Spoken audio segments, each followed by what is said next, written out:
So, welcome everybody.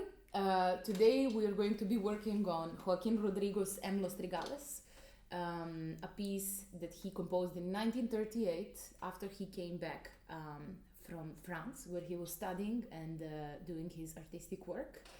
Um, we're going to start a little bit with the historical overview, which is hopefully going to give you more context and more interpretative ideas about what to do with this piece. There is not so much information available about this piece, but I find it quite curious, and I always like to discover new things about music and things that will make me inspired and know more what I want to achieve with this piece. So, what is so special about it is that, first of all, as I mentioned, Rodrigo was studying in France, among others with Paul Dukas as well. And in the 30s, the predominant style of music in Paris and in France was Impressionism. And that, of course, influenced Rodrigo as well. So after he went from France for a vacation to Spain, he composed his first piece, or what is considered his first piece in Impressionistic style, influenced with the style of Impressionism. And that piece is called En Los Trigales. What is now very interesting is that Impressionism is, of course, a style in which one describes an image or evokes an image in music. It evokes an impression. And Rodrigo is, as you know, was blind. So I found it quite curious how he found out about all those images from the world around us. So his wife, actually, Victoria, she's, according to some sources, and I think Pepe Romero actually mentioned this in one of his master classes, she is a poet, and she was poetically depicting him, the world around. So I think that from the same masterclass that Pepe Romero mentioned, that Victoria was describing him, how the surrounding area looks, and that inspired Rodrigo.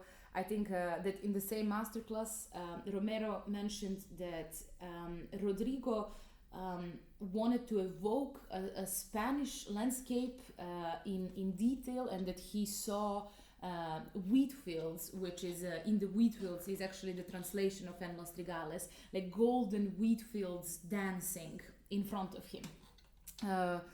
So I find that quite poetical image to evoke before even starting to work on the piece. What is also very curious about this piece is that after En Los Trigales, Rodrigo composed two more pieces which were later joined in a triptych, and triptych is a cycle, a suite of three pieces. The other two pieces were Bajando de la Meseta and Entre Olivares, and this suite was eventually united into something that he called Por los Campos de España, which means through the Spanish countryside. So it kind of a little bit reminds of what Albéniz did with Suite Española, except that Rodrigo's work was not connected with the specific region, and that it was more his impression of Spanish landscape that formed this triptych. What I found, other than this story, personally very curious and interesting, is that there are two editions of this piece, and I'm really a big fan of trying to find really these curious details about pieces. There are two editions of this piece, and the first edition was made by Narciso Yepes, to whom the piece is also dedicated to. What is curious about that is that it was not actually premiered by Narciso Yepes, it was premiered by Regino Sanz de la Masa. I am not sure what the reason for that is, but this is how this is the information that I have.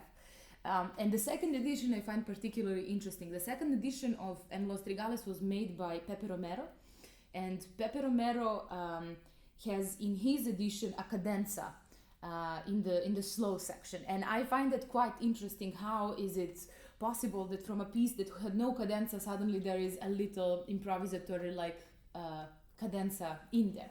So I try to find the information to share with you about why is this cadenza even there. And apparently, according to Pepe Romero and information that he gave in a masterclass, I think in Alicante, and it is available online, so you can also search it yourself and confirm it and confirm its validity, or ask Pepe if you have a chance to see him in a masterclass somewhere. So basically, Pepe says that before he recorded the piece in Brussels, that Rodrigo called him, and they were very good friends, and you can know this from many interviews, of course, that Pepe did, and a lot of different cooperation that he had with Rodrigo as well. So apparently Rodrigo called him and asked Pepe before his recording to prolong the slow section of En Los Trigales and add a little bit of scales there. So that's this really cute story about the cadenza. So it is quite interesting to know that Rodrigo actually asked for prolonging of that second part. I think that there is no, in that case, I can't judge and say which the ultimate version would be to play. I personally prefer the Yepes version, and I prefer the piece without cadenza. But if you wish to extend your second part of the piece and play with the cadenza, then please refer to the Pepe Romero edition. We will today be working from the Yepes edition, so when I will be referring to bar numbers or specific sections, I will be referring to the Yepes edition. Now, some other interesting things about this piece is that in her book, Hand in Hand with Joaquin Rodrigo, I found a very cool quote from Victoria Camille, who was the wife of Joaquin, and it speaks of En Los Trigales, that it is set in Old Castile, and that Castile region extends to the ends of the earth. And now I found this very curious, because I was first very interested to find out what is Castile. So Castile is apparently a historical region in Spain that is kind of in the very center of Spain, in the central Spain, located in central Spain. And what is so curious about it is that it does not have well-defined borders. That there are some sources that claim that one side of the region, and there are other sources that claim another side of the region. So that particular detail, that there are no specific borders defined for the region of Castile, is very interesting, because in this text, it's Rodrigo and Victoria actually says that the Castile region extends to the ends of the earth. So that kind of like reminds me of this entire border thing, that they are not well defined, and that for Rodrigo they can be, at least that's how I see it, they can be so far away and so not defined, these borders, that Castile can go all over the world till the end of the world. So I found it quite poetic in the quote.